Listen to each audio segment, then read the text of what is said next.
Let's pivot to talking about longevity, because I'm assuming that you didn't really, well, you probably did think about longevity pre-cancer diagnosis, and then it's more at the forefront of the mind post-diagnosis.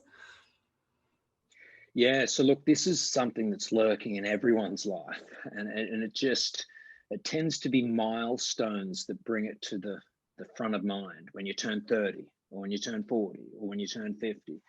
And so longevity is something Harry's always had an interest in medically. And so obviously he specialized in many medical fields in his career, but he's looking at endocrinology, he's looking at how the body deteriorates and what we can do to offset that. And it's quite an interesting path. We've been a couple of years deep in longevity at the moment, looking at different compounds, how we can get the right natural ones that make a difference. And we're very, very close to launching something that we're really excited about. But both of us train like professional athletes, and we don't have the skills or the rewards that come with them. But we feel the pain of professional athletes, myself in jiu-jitsu and MMA and Harry in cycling. And so as you get older, your recovery becomes a lot longer and tougher, and sleep can be offset by a lot of hard training. So our motivations for longevity are getting clearer and clearer every year. Mm-hmm. Harry's talking a lot about inflammation recently, and how that plays, how that's a big part of everyone's life, no matter what age you are. Do you think that, I mean, it's something that if you're not taking care of yourself from a very young age, you could have the body that's full of inflammation of like a much, much older person, right? So I think the research he's doing now, I mean, is he, do you think he's like probably in better shape now than he was years ago? Look, there's a couple of things that we believe the science has proven, and we sort of say the science has proven a form of exercise that does, well, we could say the science has proven a form of exercise that helps prevent aging, and it's called high intensity interval training, HIIT training. Smashing that red line as fast as you can for as long as you can, high heart rates, really sort of pumping it through. It's easily the hardest form of any training. Getting your heart rate up into the red zone, which is different by age, and staying there and keep working. It's the hardest thing that we do in martial arts, that we do in HIIT classes, and that he does in cycling. But you'll talk to him about what it does for the muscles, and certainly he'll give you the breakdown scientifically about the telomeres and about mitochondria and how it affects the muscle. He's the expert in that.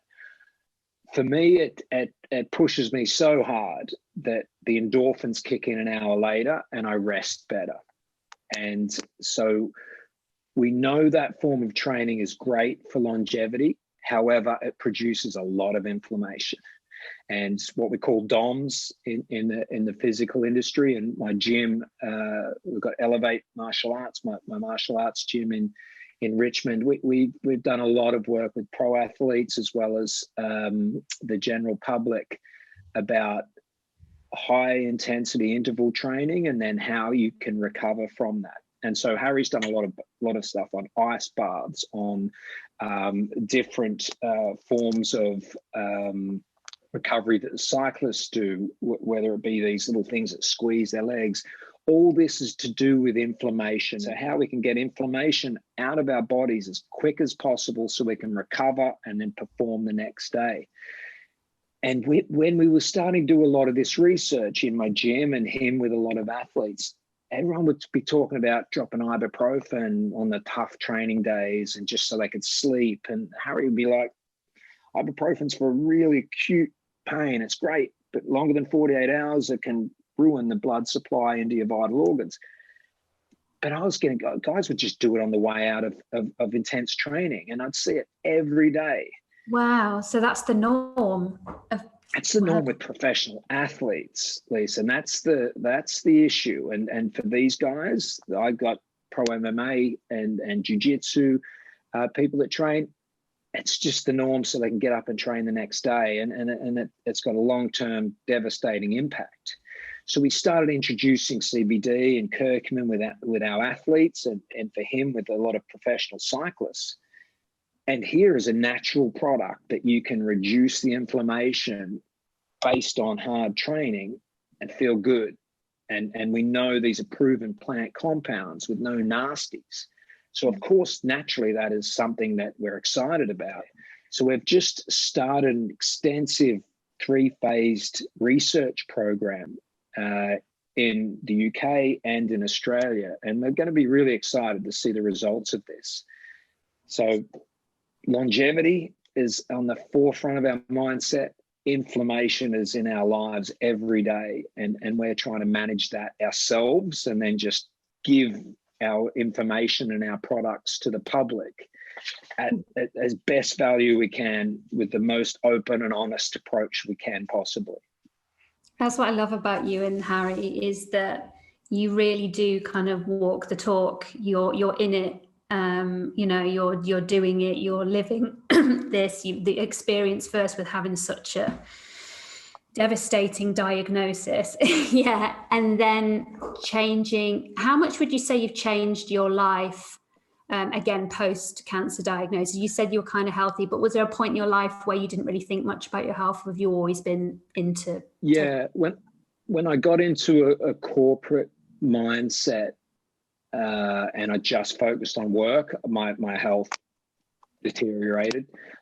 And then I caught myself in an unhealthy time, and then got into martial arts again, and then got healthy again, and then I got cancer.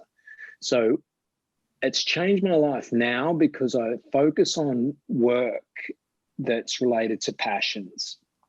And I started a martial arts gym because that's my passion. Now we teach kids, and I've got professional athletes and celebrities. We've got all of that in this gym. But the biggest thing that gives us the most amazing feedback is transformations. People that come in at 50 and their doctor told them, you've got to get in shape or you're not going to hit 55. And I get more from working with that person than a pro athlete, because after we can get them through the first 3 or 4 weeks of brutal training and feeling horrible, and we get them into a motivation and a momentum into a martial art, and then you see the weight strip off, and then you see them starting to look and feel better. That gives me as much joy, or even more joy, than a professional athlete exceeding expectation and producing excellent results. Yeah. When you talk about transformations, I think it's important to remind people as well that these big transformations, first of all, they can happen at any age. And secondly, it starts with one thing, right? So last time I was talking to Harry, he was talking a lot about the morning routine and how the impact when he sees his patients, like just the act of taking a supplement first thing in the morning can change the rest of your day. And it can get you in a healthy mindset, and you can start to feel better. When you feel better, you start to make better choices throughout your day. And then it's a ripple effect, right? From day to day, week to week. And then all of a sudden you're becoming a different person. So, for you, how I know you're a big proponent for morning routine. So what's your morning routine like? And what would you recommend for people to kind of cultivate a healthier lifestyle? Yeah, no, great question. And I get this a lot, especially in the gym. And when I look at it, a morning routine is about trying to start the day as best you can, and you're going to get the most out of it. And if I can sum up what a morning routine is, it's almost delivering on the promise I made the night before. Because I usually, like, the end of the night, I'm like, oh, okay, maybe I've had a tough day. I didn't do everything right. So it's like, okay, right, tomorrow I'm going to get up this, I'm going to smash it. This is what I'm going to do. And so a good morning routine delivers on the promise that I made the night before. And so for me, I do a lot of fasting, and that's how I control my athletic performance, but also control my weight, because I compete by weight bands in jiu-jitsu. And even though we haven't been competing during COVID, I'm still aware of our weight, my weight and strength to weight ratio is something that Harry looks at as well for cycling. So for me, my morning routine consists of black coffee with curcumin. And if I'm not training that day, that's as simple as it is. If I am training, I'll make a version of bulletproof coffee with butter, MCT oil, the curcumin, and I put our immunity product in there too. I like the chaga mushrooms and the echinacea. And so I'll blend that up and then drink that as a coffee. That gives me a lot of fat, a lot of the good fat and the fastest fuel source. And then I'll go and train. So days that I'm not training, I will do a fast and not have the fats. And then I'll try to go to 1 or 2 o'clock in the afternoon without eating. And then I would have not eaten from 8 p.m. the night before. So that gives me 16, 18, sometimes 20 hours of not eating anything. And so the only things I'd have is black coffee and curcumin. And so the curcumin drink, like I've just finished here, this is less than 2 calories. So they're very, very low sugar. And what it does in terms of the compounds and how it affects my performance is twofold. Mentally, I know I've just had the healthiest drink that myself and Dr. Harry can make. He's a smart one. I just deliver everything. And so mentally, it helps me with the morning routine. And then I think the other thing that I've experienced, both with athletes and everyday people, it doesn't work every day. Some days you just have a bad day and then it slips, and then one little thing, oh, okay, I've just gone over here and someone's got a pastry and they've just offered me some, and then I just had a bit of pastry, and then my whole day tends to just snowball out of control. And what I've learned now is I'll let myself have those days. I won't feel the guilt. I'm just like, tomorrow.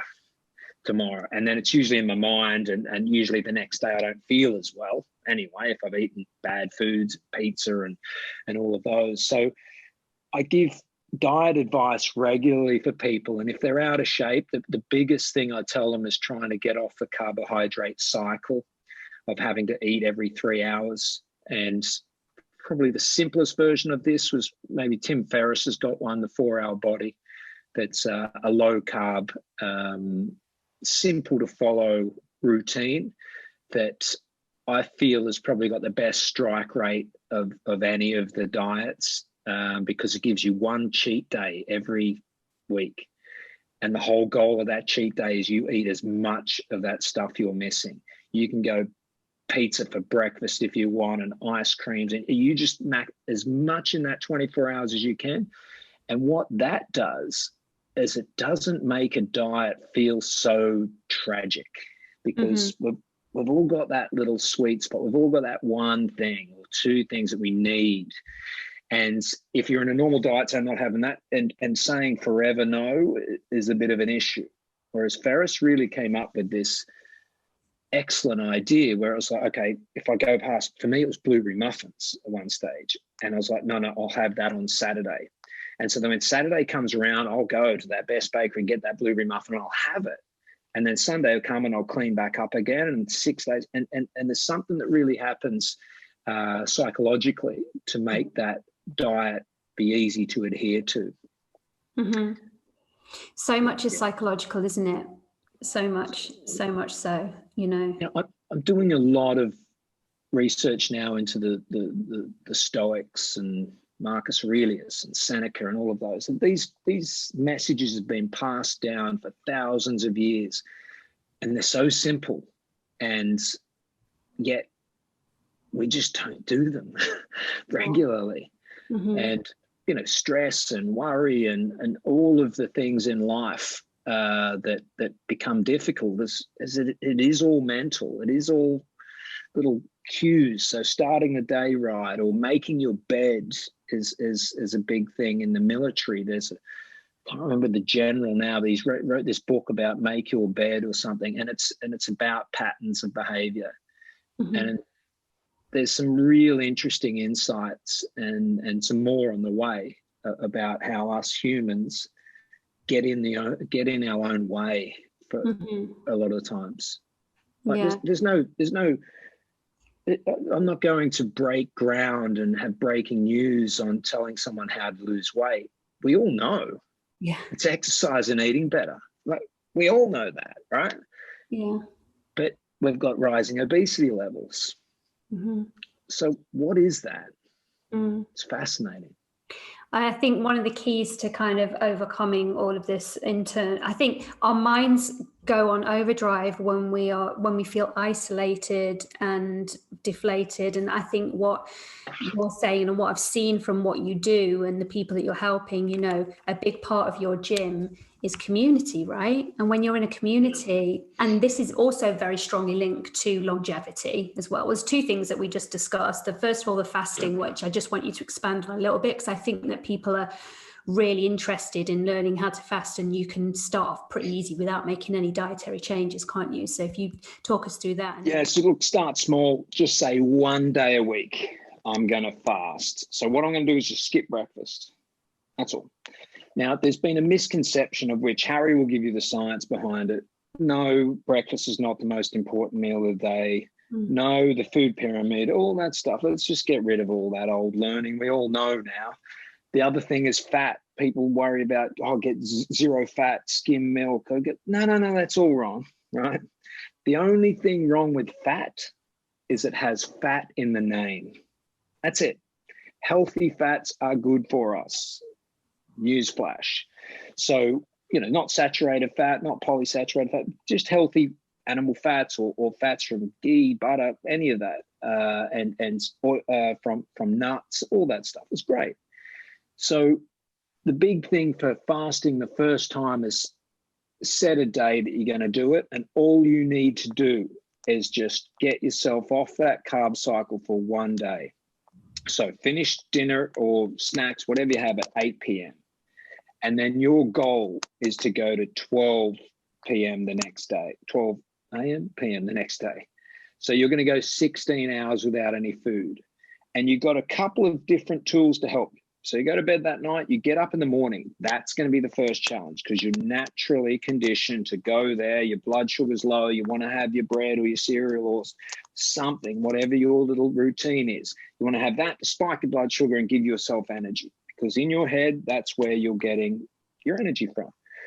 The reality is you've just got to disguise that for 1 day a week for 4 weeks and just get that one win. So just water, coffee, tea, anything that's going to trick your brain into thinking you are consuming, and you're putting something in your stomach, and then you're not feeling those growls and that sort of anxiety that comes.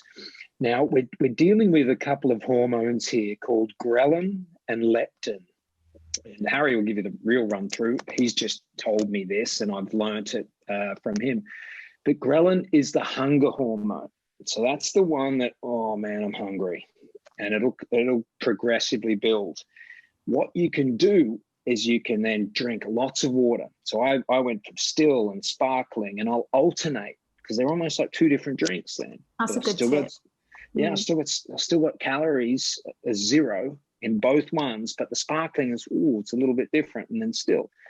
And so what you're doing, you're drinking a lot, teas, black coffee. We don't want any sort of calories of milk or anything.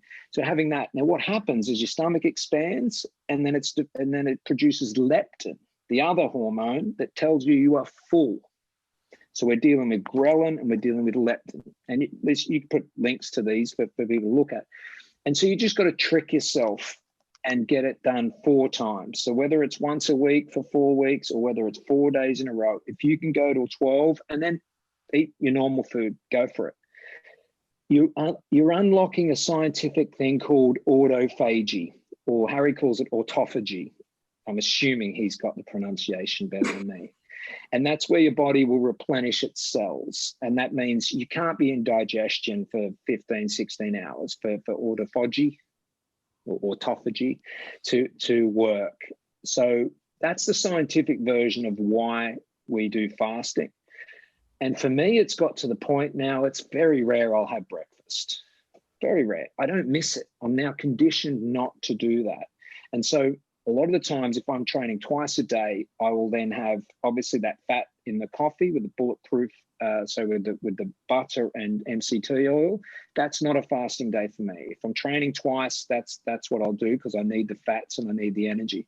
But if I'm only training once or it's a rest day, I'll fast. And what's happening is my body's replenishing. I'm also, now I don't think about eating something in the morning. It's not part of my morning routine.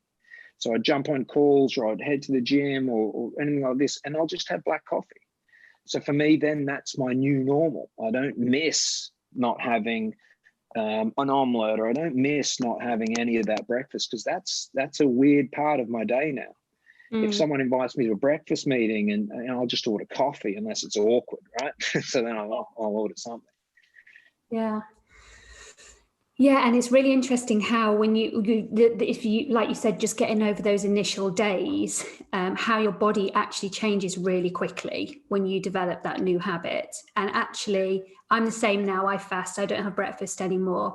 And my skin changed. My energy levels changed just from doing that one thing, like changing nothing else in my diet. That's why I wanted you to talk about it, because I think it's like a little secret that not everyone knows about, because I've certainly grew up thinking that if you don't have breakfast, it's not healthy. If you miss a meal, it's not healthy. But it's just true.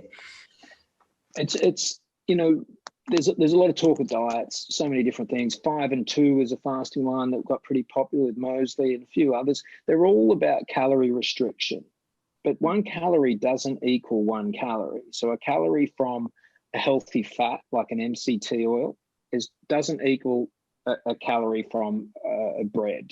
They just don't. They have different effects on the insulin, and the insulin is going to be what sort of spikes the blood sugar and what creates that ghrelin, like I need to eat now.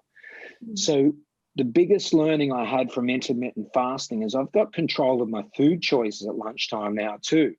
So all of a sudden I'd finish training at 1:30 or something, and then we would all go for lunch at 2. Because I haven't eaten for so long, weirdly enough, I'm not as hungry as if I had breakfast that morning. That was probably the biggest mind-blowing thing out of fasting for me, is I thought I'd be so hungry I'd make bad food choices. Opposite. I then, all of a sudden, I'm waiting for someone to join me for lunch at 2, and they text me saying they're half an hour late. I go, cool, I'll do some work. If I had breakfast that morning, I'd have to have a quick snack or something. It's incredible. Autophagy is here. Blood sugar, yeah. Yeah. So it's the insulin spikes the blood sugar. So insulin is pretty much from the carbohydrate or the blood sugar spikes that cause the ghrelin. So you need to eat, and then it drops. Oh, sorry, when it drops, you need to eat, and then when it spikes, you feel satiated, and the leptin kicks in, and I've had enough. It's incredible, and there's been a lot of stuff done on it. A lot of people are scared of it because of misconceptions. I need breakfast, most important meal of the day, or they find it too hard. So if you want to start the first time, try to go to 10 a.m. Yeah. Try to go, set yourself up to win. Do a 9 a.m. Like just skip something, push your breakfast off an hour, and then after a couple of days, push it off another hour. We are often our own worst enemies. We know what to do. We have the intent to do it, and then when no one's around, we don't do it. Yeah, and we're guilty, cheating ourselves. Guilty, and then we tackling the same problems in our lives every year. We want to get in shape. We want to improve our diet. We want to feel better. We want not to have the inflammation, the injuries. All of this stuff's related to discipline, but discipline's hard, man. It's hard for all of us.